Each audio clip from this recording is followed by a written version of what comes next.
Shots fired, officer being held, West Silver Lake Drive.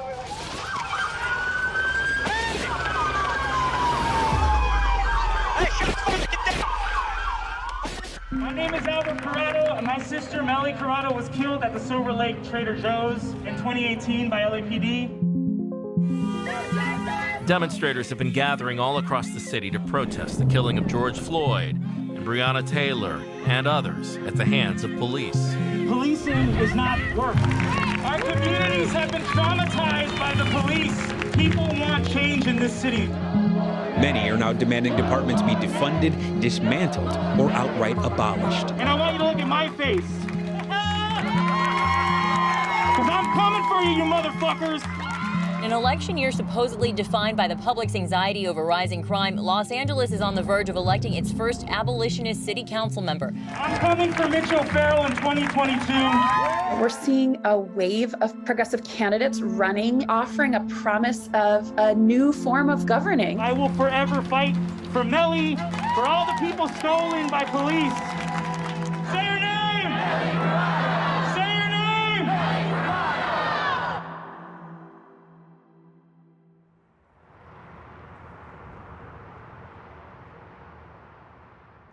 My room's a mess, so sorry about it, but that's from the first March for Mely. My friends from People's City Council got one, they framed it for me. And that's my mom right here. A painting of my mom someone did. You know, July 21st, 2018 rolls around, and I was living in Minneapolis. I got a call from my dad, and whatever, he calls me, and I don't know his answer, or I'm busy, and always catch up with him. I'm like, oh, I'll call him later. I just got to work. And then I got a call from my brother right after, which I thought was kind of weird. And then I answered. I was like, hey, man, what's up? And he's like, hey, I'm not sure exactly what's going on, but I heard that there's an active shooter situation at Mely's Trader Joe's.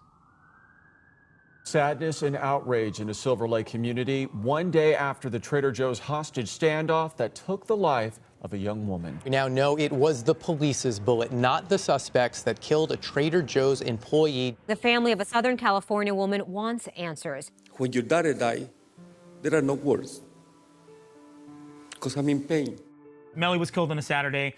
I came home on a Sunday. We decided to sue the city that day. That was what I could do at that moment. That's the only thing I could do to get any sort of justice or revenge. Was we need to do this. And I think that the thing that hit me the most was after the first couple of weeks when things started to die down in the media and they moved on to other stuff and family went back home, and it was rough to kind of be have all that support, and then you kind of left with it.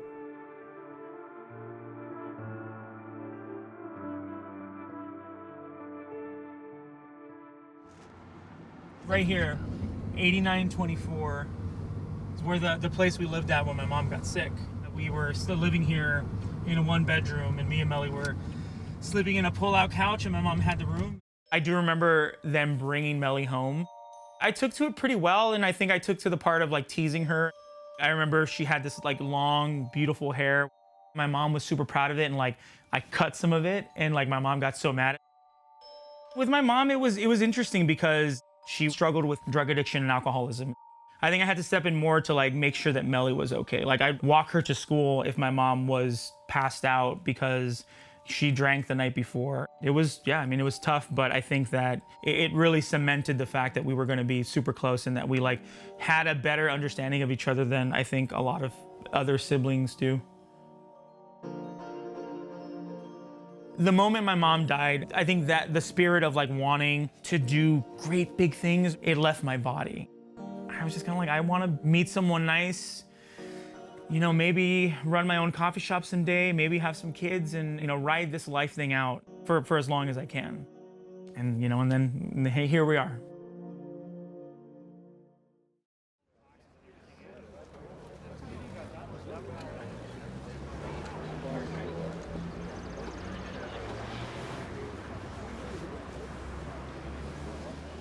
Once the 1-year anniversary came around, I was living in Mely's space. I had done group therapy. I had talked to friends. I'd really kind of come to terms with it in the best possible way that I could. I said, you know what? I can no longer only be Mely's grieving brother. I now need to become Mely's advocate. What's going on, everybody? My name is Corado. I'm running for City Council in District 13. I'm running because my sister Mely was killed by the LAPD in 2018, and that forced me into the world of activism, of community organizing, of pursuing the police. So I'm here to abolish the LAPD, to blow it up and throw it on the ash heap of history. I'm here to make sure that people's basic needs are met, that we have free and accessible public transit. I'm not here to fuck around. I'm not here to equivocate. I'm here to actually get shit done. Love you. Thank you so much. Thank you for having me. You know, Mely is the umbrella which everything kind of lives under. Mely is ultimately my beef, and my sort of fight against the city is all rooted in getting, you know, some sort of vengeance or revenge for Mely. Running for city council is an avenue you can take. That is a seat of power where you can affect the city in big ways. And if it's the district that Mely lived in, then why the fuck would I not try to go for that? Who here has signed the pledge? We don't need more cops. The No More Cops pledge. Is that everybody? Everybody on the... Huh? Put your hands up one more time. She wants us... Yeah, they're trying to take a picture. So that means you can't change your mind when you get elected. Sweet. Thank you everyone for coming out here, risking life and limb, of course. You know, it's our first meeting, kind of big meeting, so let's do a quick round of check-ins. I'll say it forever, like, we are literally making history here. This is a race of national importance. The Los Angeles City Council is one of the most powerful governing bodies on the planet. For reference, Chicago has 50 city council members, New York has 51 city council members, and Los Angeles has 15, governing 4 million people.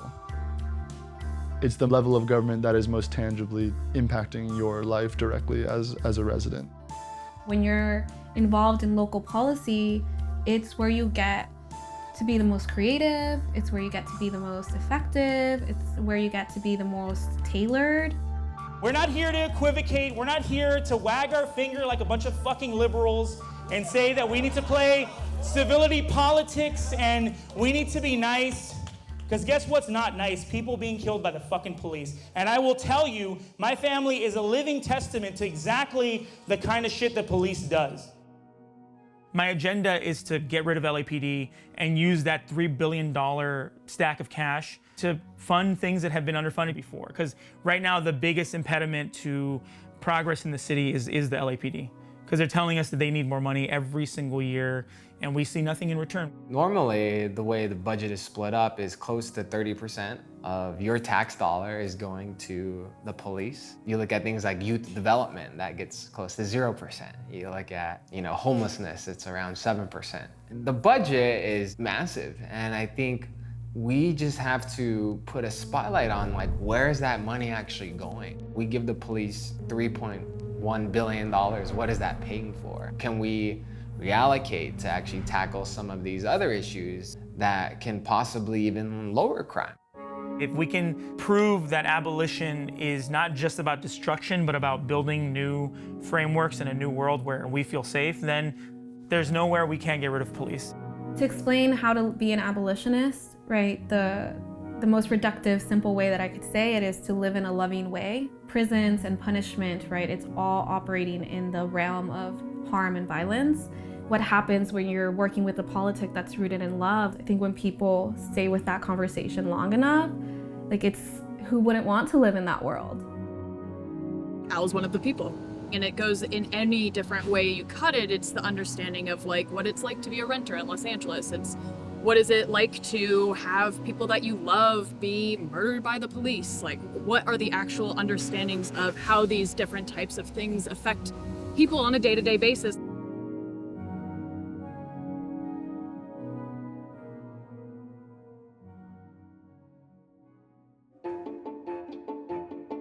Mitch O'Farrell has served on the Los Angeles City Council since 2013. The two-term council member has been a well-known fixture in his district, which runs from Hollywood to Glassell Park. We're happy to be in the greater Wilshire area. I want to thank Los Angeles Police Department Olympic Division. Thank you so much. I think the hardest part about running against Mitch is that he's the incumbent. He's allowed to describe himself as city council member, and lots of people will go, well, he's a city council member. He must know what the city council member needs to do.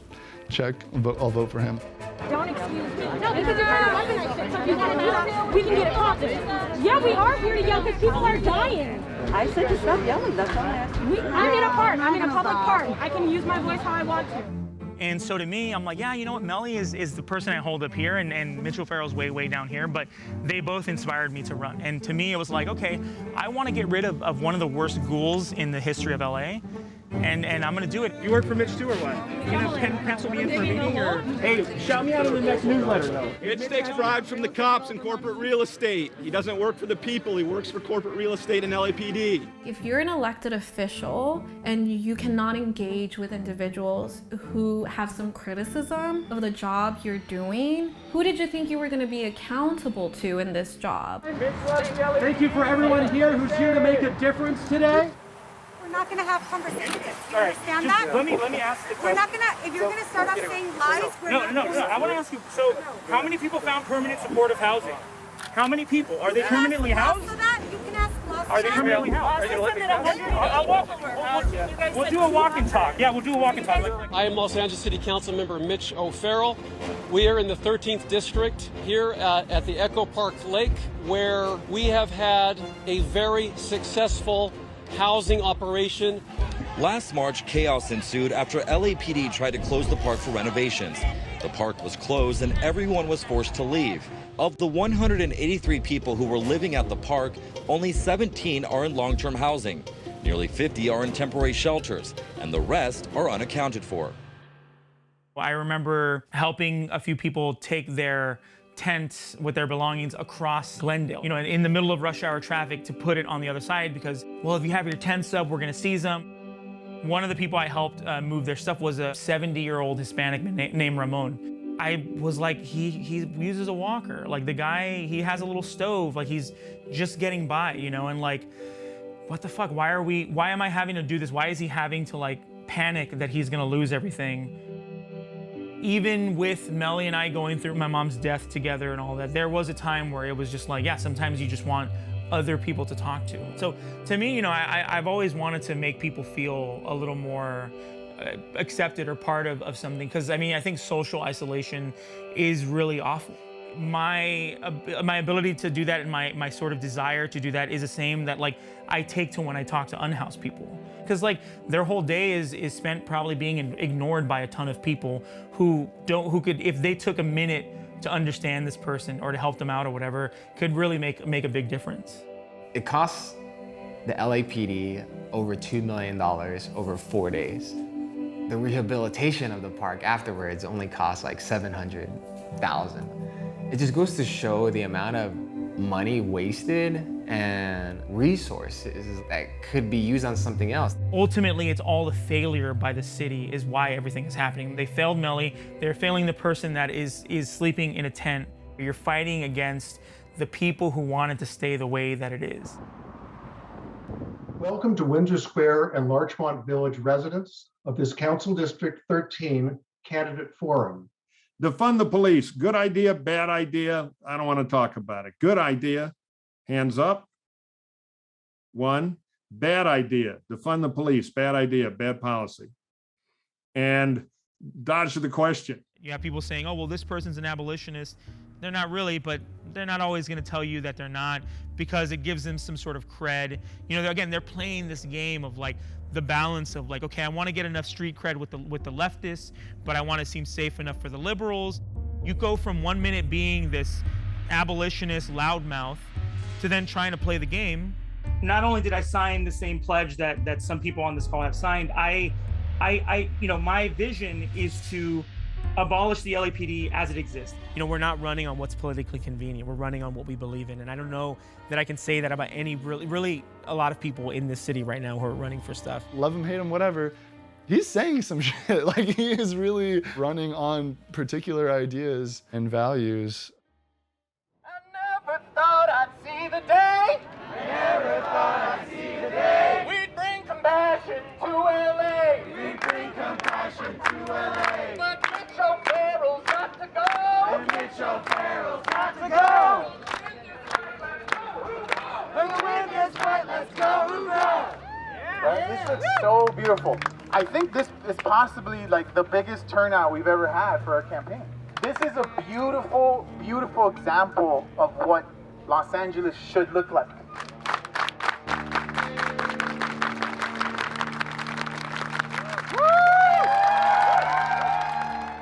They released the donation figures, what people have raised, and obviously like we haven't raised as much as other people, and you know, there's a part of me that's like, yeah, I kind of expected that. We've never been for everybody. We've never been the people that like everyone gives their money to. Am I gonna go into a deeper depression if you have these issues? My life would be infinitely less stressful if I dropped out of the race. But I just don't see that as an option right now. There's no one else running in this district who I think is running like we are, but also who's actually trying to address the problems. I would rather get 1% of the fucking vote than ever move on abolition or move on anything that we've messaged about. And that to me is the biggest difference between me and everybody else running in the city, is that they're willing to sell themselves, sell their souls for some votes. And we just don't fucking do that here. Questions linger tonight over the death of a young girl killed during a police shooting at a North Hollywood Burlington store. You know, there's a guy having a mental health crisis, and the cops came in ready to kill him, and they killed him and then, you know, killed this girl, Valentina, while she was shopping with her mom. And she was 14 years old, had just moved to the United States from Chile, and so I think people saw the connection right away. Like, it was very similar to what happened to Mely. This sad thing of like, we have found ourselves at this situation again, where it's like, you know, the only thing that changes about police violence is what flavor you're gonna get, right? It's like, is it going to be Mely, you know, and Valentina, innocent bystanders who had no idea that the cops were there, who were killed by them? Is it someone getting pulled over and getting killed? You know, it's the same thing.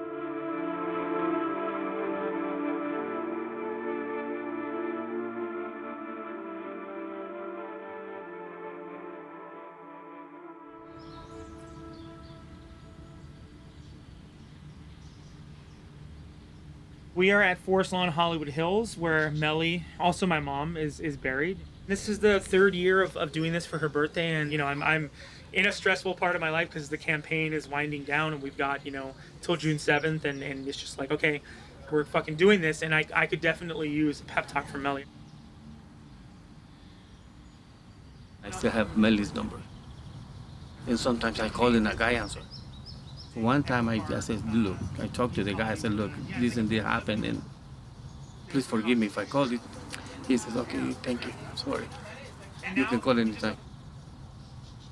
I'm just checking on Mely.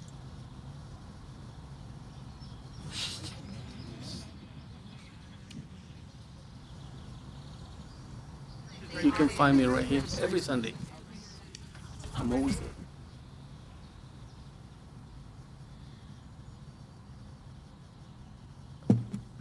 I want to play a song though that grounds me, that I listen to a lot, like when I'm kind of feeling out of it, and I want to center myself. This is also a song this is one of me and Mely's favorite songs.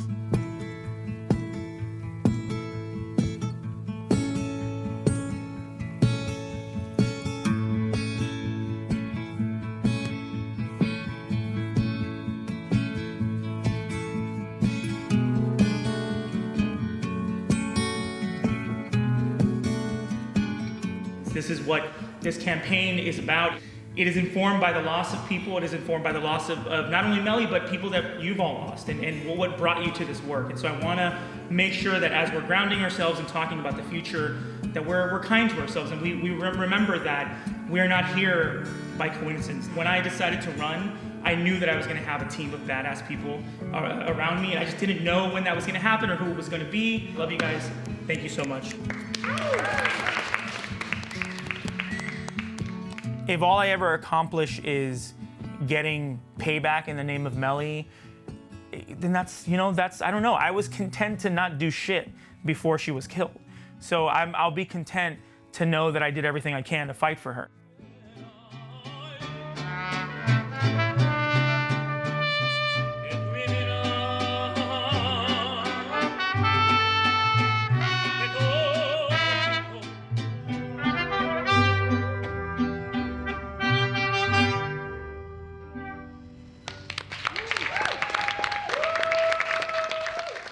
This is like the 2 is basically, so I got 1312 and 818 because all cops are bastards, and then 818 because I roll from the valley.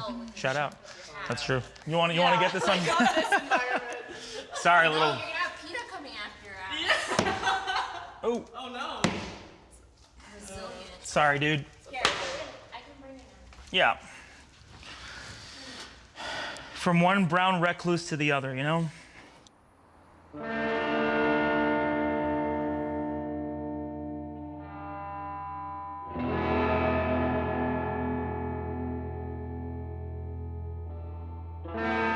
Over 3 months, we had the most successful placement operation in the city's history. Echo Park Lake, it has been free, safe, clean, secure, with 0 crime for 1 year.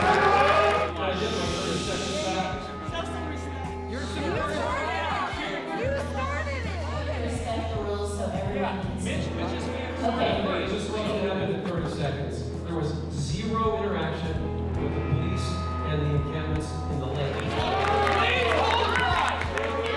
There are no safety nets in this city. So to me, I say, unless you have permanent supportive housing ready, you do not move an encampment. That's it. These little incremental changes are good enough. If they're not humane, then don't take them. So I support any unhoused person who doesn't want to live in a carceral shelter. De-escalation, better training practices. Violent crime is rising. We've got to get control of that. And you don't do that by defunding or abolishing the police. This is a game to so many people. They want to get power, they want to be incremental about it and say, you know what, it's going to get a little better under me. I'm sitting on a stage with people who either want to increase police funding or keep it the same. And if you want to increase police funding, that means you're okay with more people dying. And if you want to keep it the same, that means you're okay with the current amount of people dying. The police are funded as much as they've ever been funded, and yet somehow they're either very bad at their jobs, as I'm sure all of you are, or they're lying and stoking people's fear and using the propaganda from the media. My sister's death was a very pivotal moment for me, but you created me, Mitch. So thank you so much for inspiring me to do this. I cannot wait to take you out. Love you, brother. Just be a little more respectful to everyone that's here. I mean, I'll be respectful to the candidates on the stage, but not the cops. I'm sorry. His sister was killed by LAPD. I want to thank all of you for listening and a safe travel home. Get the fuck out my face! Hey guys, get the fuck out my face, bro! Get out! Remember when you called the guys with guns to come over? You fucking coward, bro! You're a Why don't you go have a good night? Go fuck up. I don't need to go anywhere. I can stand right here. Exactly. Exactly. I don't need to show any respect. Any respect. Have a good night. I plan on it. Have a good night. Laugh all you want, man. Laugh all you want, man. Like, fuck these fools. What's the percentage that LAPD's killing went up last year?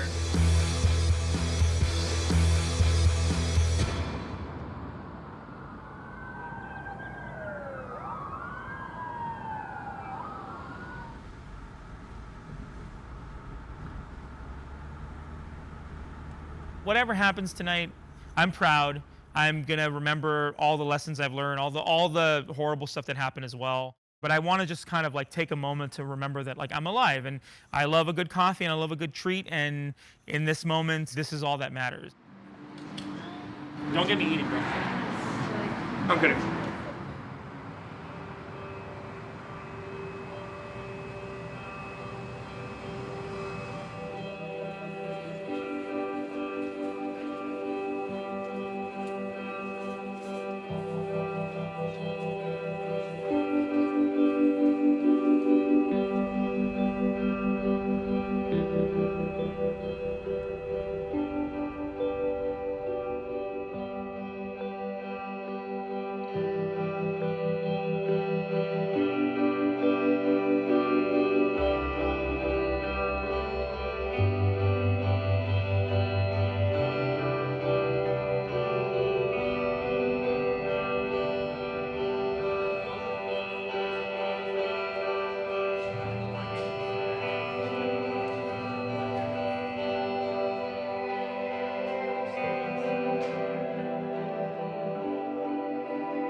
So far, I haven't had much of a stressful day. I feel pretty even-keeled, you know?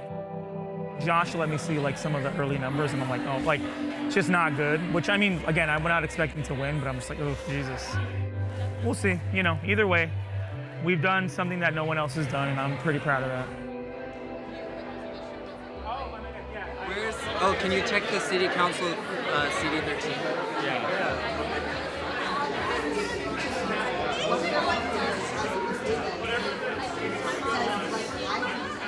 It has been so fucking incredible. It's been tough. It's been, I've learned so much about myself. I've been challenged so many times. I've questioned myself. I've doubted myself. I've felt like the most fucking badass motherfucker on the planet. It's a really a mixture of a lot of things. And again, we have moved and set the conversation in District 13 and all around LA. Everyone's talking about police abolition because we put it on people's fucking minds. Thank you.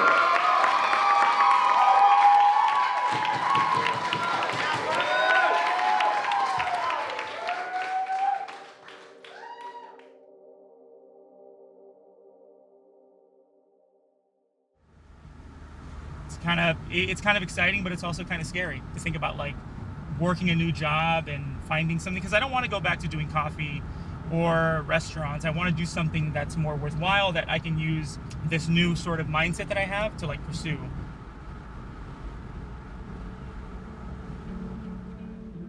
As time went on, it became more apparent that like, while I was doing something for Mely, I wanted to do something for everyone else. The other victims of LAPD violence and the other possible victims. There are families out there right now who don't know that one day they're going to be families of someone killed by police. My family was that family. I want to thank everyone here for doing this work, you know, because you found something that you agreed with. I think that you've all done work in the name of someone who you never met. Mely would love every single fucking one of you. And she was a very easy person to get along with, so you would all be very good friends with her. I promise you that. So thank you, folks. And yeah, let's hang. If I can inspire people to get involved in their city and advocating for other families and for their community, that's the, you know, that to me is the best thing that can come out of this. The work continues, you know, like I will find many, many more ways to fuck with the police. And this is just a, you know, a project in a life's, what I'm hoping is going to be a lifelong list of projects that I do in Mely's name. That's what's going to keep me going until you know, I take my last breath, and last thing I'll think about is Mely, and that's just what it's going to be. They are calling this a March for Mely. The group made the 2-mile walk from LAPD's Northeast Station here to Trader Joe's. Corado's family leading the effort and demanding that LAPD be held accountable for her death.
Saw your legends lined up, and I never felt more natural. Apart, I just came apart. Please, please, please, Sister Socrates, you always answer with a question. Show some kindness to a petty thief. Forgive, you did forgive. And watch the migrants smoke in the old orange grove, and the red rocket blaze over Cape Canaveral. You've been a father to me, your 1960s speak, give me comatose joy like rerun TV. while the mountainside was shining wild colors of my destiny. I watched your face age backwards, changing shape in my memory. You taught me victory's sweet